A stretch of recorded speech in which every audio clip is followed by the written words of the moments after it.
Hi, I'm Ruben Nepales from Rappler with actress Martha Millan, or it could also be Milan, but in the Philippines we say Millan. Hello, Martha. Congratulations on your current projects. Guy Ritchie's The Gentleman on Netflix and Miranda Kwok's The Cleaning Lady on Fox. It's a Thank good you. time. It's a good time to be Martha Millan, I must say. That's such a great way to put it. Yes, it is a Yes. good time. Yeah. Let's start with your role as Mercy in The Gentleman. Can you clarify first the nationality of Mercy? A friend claims that your character said Mabuhay, but I may have missed that. Yes, it's when she enters it's her first appearance, and I enter to greet Theo James, Daniel Ings, and Chanel Cheswick when I say Mabuhay, and basically just kind of allowing them to come to my chop shop. How did you land the role of Mercy? How much did you relish playing a ruthless, Oh, this was badass woman? And did you know right away the director is going to be Guy Ritchie? for me, the first I guess notification was an audition, and I saw his name attached to it, and straight away I was like, I don't care what role it is, even if I'm just sneezing on it, please let me audition.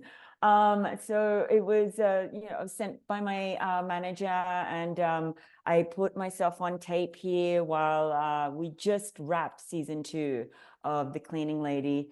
And, nowadays it's just wonderful how you can just audition from anywhere. And I think the fact that, COVID had upended the whole process, it's also opened up a bigger market for auditions. So yeah, I pretty much just taped here, and then they were interested in seeing me and auditioned for the director. I must say, your green Lamborghini singing with Theo James, Daniel Ings, and Chanel Cresswell was so delicious and memorable. Can you Thank talk? you. Can you talk about shooting that scene and also what was it like on the first day of shooting, being on the set? It was quite nerve-wracking, extremely nerve-wracking. And because for me, it was the first time I'd ever worked overseas. Most of, the work that I've done was in America. We're in America. But yeah, especially playing alongside of Theo James, who just, finished White Lotus, and Daniel Ings and Chanel. They were just so warm and inviting, but at the same time, it was being a guest on a show, a guest star on the show. So you always just want to do your best because you are a guest. So speaking of Theo and Daniel, how much fun did you have with this actress, especially Theo and Daniel? Daniel is such a funny person in general, in real life, and just so warm and inviting. And so is Theo. Theo is very focused, and you can tell by both their investment in their characters. It just really shines throughout the series. But it was incredibly, just a lot of energy in terms of just being there for each other as actors. And as I said to Janet, you can't bring performances unless the actors are there for you, and just playing alongside of them was enough to bring it was conducive to bring good performances. So it's amazing. Guy Ritchie is noted for sharp, witty, and fast-paced dialogue. Can you, as an actor, talk about your pleasure and excitement of being able to deliver Guy's lines? And are you a big fan of Guy Ritchie's work also? Yes, huge. For me, Lock, Stock, and Two Smoking Barrels, The Gentleman, Revolver. Big fans of those, and I really love that gangster culture that he brings into the industry in a way that is light-hearted, but the consequences are extremely dark, and just how he balances that in such an entertaining way is incredible. So to be a part of his world was such an honor. And obviously, when you are reading and acting Guy Ritchie scripts, you want to do justice and live up to the writing in a way that brings that kind of wit and quickness that his shows and I mean his movies bring. So it was definitely quite intimidating, but I think it was just investing in the power of Mercy and who she was. I think that allowed you know, for her to be as ferocious and somehow funny and warm in some way.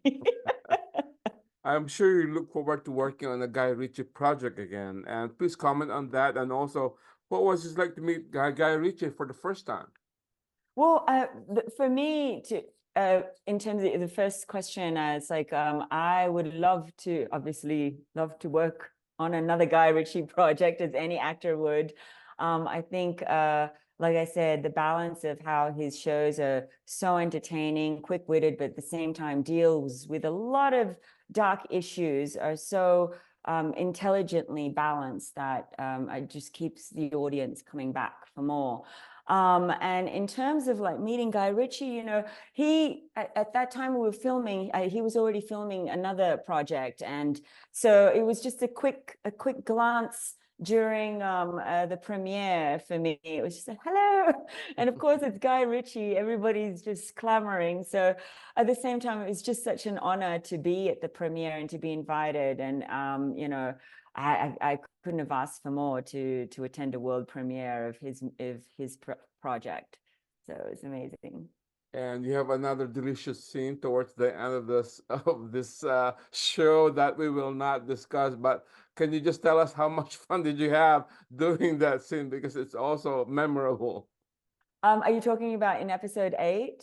The machete with the Oh yes, machete. yes. Oh, that delicious scene. Yes. There were so many delicious scenes.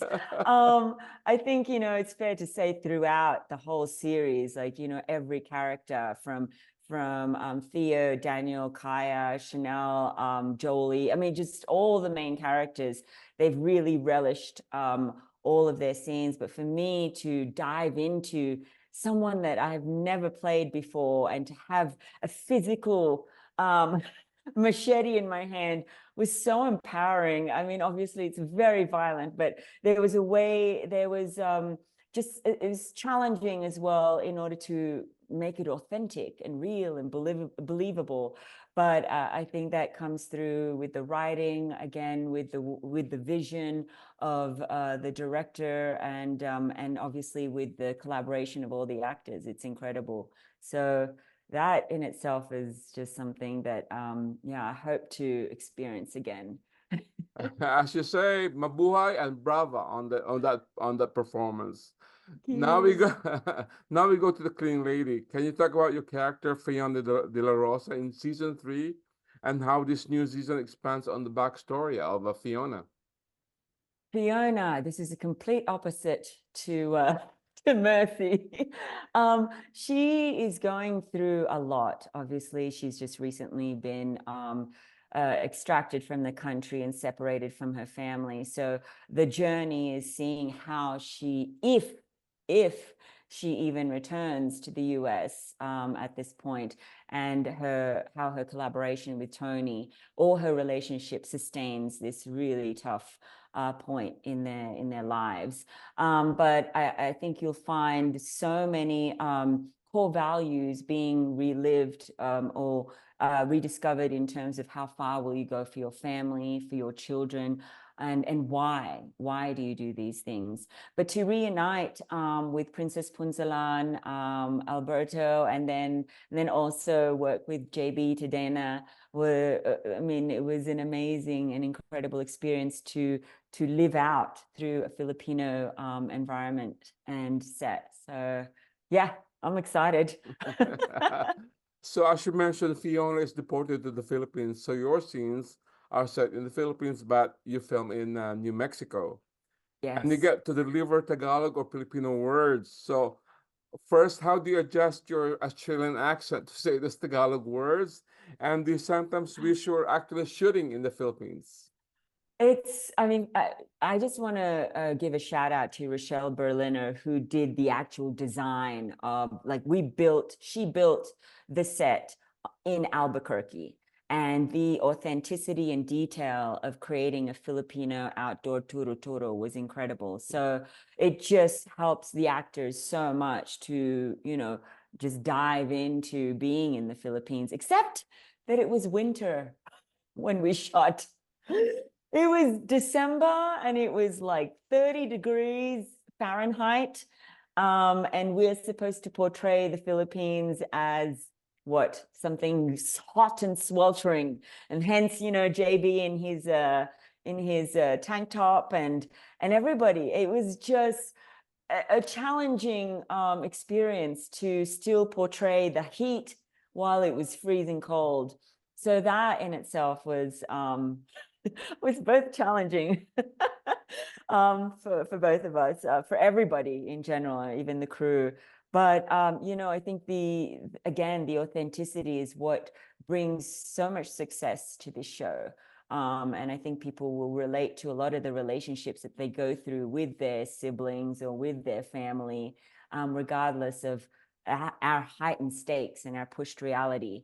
The core of the show is still about family. And if you look at the new characters that are coming in, they also are based in deep family core values. So that's why I think that's the secret in the sauce.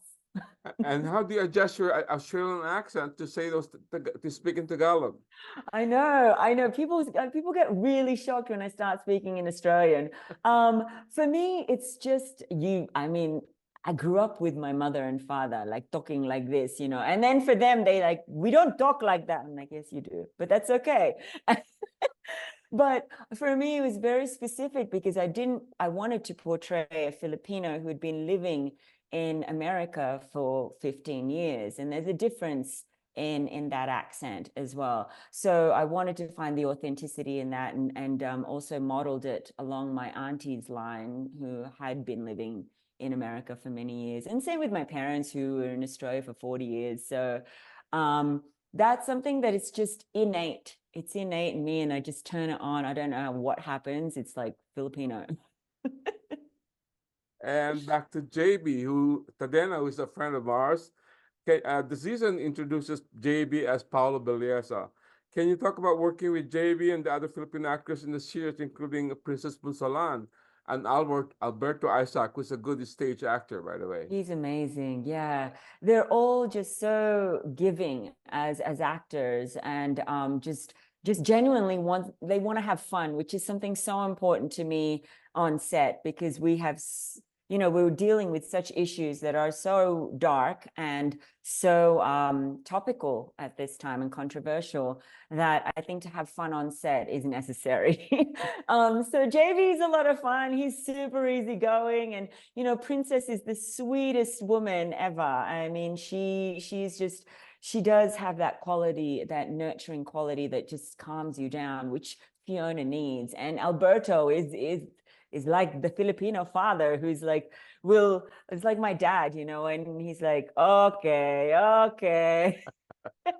If you want to say, it's like, okay, I love you, kiddo, that's good. And then it's like, goes back.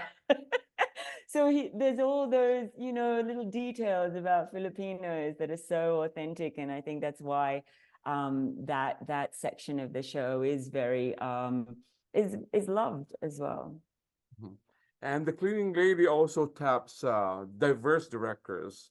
What was it like to be directed by diverse talents, including Filipino Americans Marie Hamora and actor Lou Diamond Phillips? I love them. I mean, again, an honor and just so much fun. Like, they are the most creative, fun people to work with, but at the same time, always noticing the detail of authenticity in highlighting our culture, if they can, especially with Marie Hamora, and she brought all these Filipino sweets to set for the crew and everybody. And I'm like, nah, I can't. I'm going to be bouncing off the walls with that. And then there's Lou Diamond Phillips, who's iconic, and he's just a trailblazer in the way that he's just opened doors for a lot of also Filipinos to work in the industry as well. So just to work with him was an honor. It's incredible. And can you talk about how the cleaning lady, as created by Miranda, puts a spotlight on strong, diverse women, and also how it's a welcome representation, especially of Asians in television? Absolutely. I think, it's as I always say, it's so amazing that never in my life would I have thought I'd audition for a series regular lead role that portrays a Filipino. And that was something that was just so, I guess, it just opened so many doors for so many people. Like Miranda had said, a lot of it just opened doors for new talent in that way. And I don't know if I would ever have been considered if it was just a generic description of what was, being casted. So what was being cast, excuse me. But like, again, representation is something that is wonderful to see, and it's moving forward. The goal is to normalize it so that it isn't a topic of the day, and that it's just part of our everyday lives, watching on TV, that's how the world is depicted, and that's how the industry shows the world. And how much do you appreciate that the cleaning lady also explores the plight of undocumented immigrants, families in search of a better life, and immigration issues?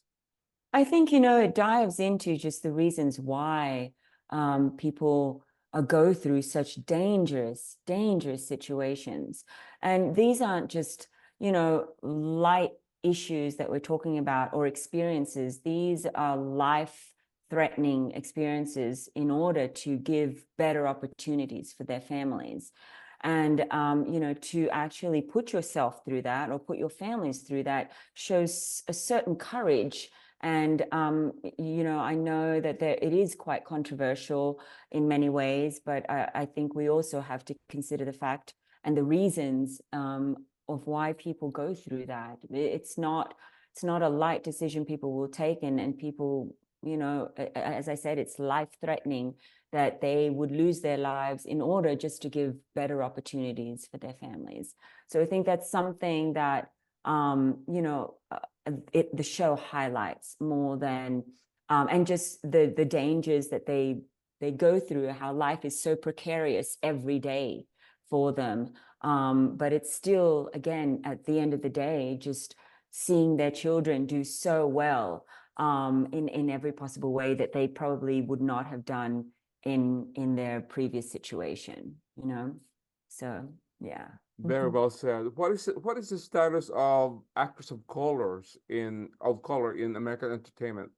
And what are your hopes and dreams for more opportunities for actors of color in Hollywood?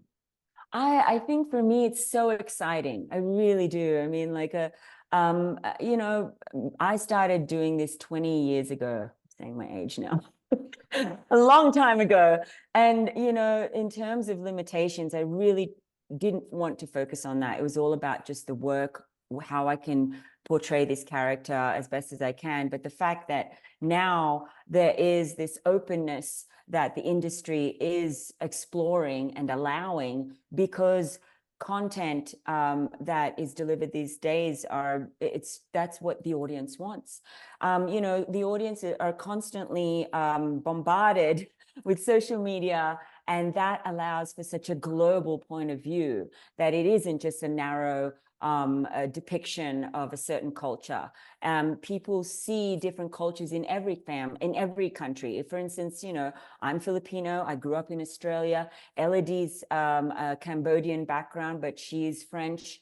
I mean, there's just so many varieties that I think that to ignore that for the industry, it's ignoring the market that they could easily capitalize if you want to go economically. But I think, just in terms of the audience, they're a very intelligent and content craving audience that wants authentic stories, that craves authentic stories. And I think that is why you see diversity and representation exploding in such a way that is hopefully going to be normalized. Mhm. And Normalized. I just want to keep saying that. following up on that, can you talk about your journey as an actor of Filipino heritage who was raised in Australia and then moved to the United States? Can you clarify, were you born in the Philippines or in Australia? And please tell me more about your family, including your parents, because you've talked so wonderfully about them. If you Okay. don't mind giving us their names and where are they from in the Philippines? Sure. So I was born in the Philippines. I was born in Manila, in Luzon, Pasay City. I see that in my passport all the time. That's why. But we moved to Australia when I was 4 years old. My mother, Betsaida Santos Millan. My father is Jose Azarcon Millan. My mother is from Pampanga. My father is from the Visayas, Cantilan. And, they both met in the city in Manila. And how we got to Australia was, again, for better opportunities. At that time, my parents just were very young. They were in their early 20s. And at that time, Australia was open for more immigration. And my mother and father just took the opportunity in order for us to get better opportunities. Not to say that Philippines doesn't offer that, but I think, like with every family, if there's an opportunity, you go ahead and take it. And that's something, but it's, something that my parents are very proud to be Filipino, and always have instilled that in us growing up, despite the fact we grew up in a very Anglo-Saxon community. It was quite difficult, to assimilate and not ignore your ethnicity, but just to remain true and remain true to who you are. And that's something that, my parents never, ever forgot to instill in us culturally. So I'm very proud of that. But my father is always on the news, Filipino news. He knows all about Filipino news. He could be a Filipino journalist too, but they are both rooted in such Filipino culture, but allowed us to also be, part of this global movement of just being part of the world and enriched in culture in that way, and traveling. So, but in terms of my acting, it was just by chance. I was in high school doing a play. And then I decided to defer university, and I got accepted at the American Academy of Dramatic Arts in New York. And then pretty much started working after that. It was mainly just small roles, but back then there weren't many roles in Australia for me. Obviously, being portrayed on Australian TV, that it was more viable for me to stay in America, where shows like Law and Order had so much representation, that it really depicted the true culture of New York, and that's a melting pot of the world. So it was just perfect for me to be there at that time and just cultivate my career there. And then eventually, not so much in LA though. I'm a New Yorker at heart. I think LA, too much driving for me. I got into an accident straight away. So I was like, Oh. this is not, it was a very small one, but I was like, it's not a good sign. Not a good sign. Can you can you also talk about how it's exciting that Filipinos looks like making inroads in the international scene with Dolly De Leon, and now with Ruby Ruiz and Amelin Pardinilia in Expats. It's amazing. I think, like, again, just seeing such, whenever you see a Filipina, you can tell straight away, a mile away, that they're Filipina. But to see them on screen and, be in such high profile roles, it's so, how can I say?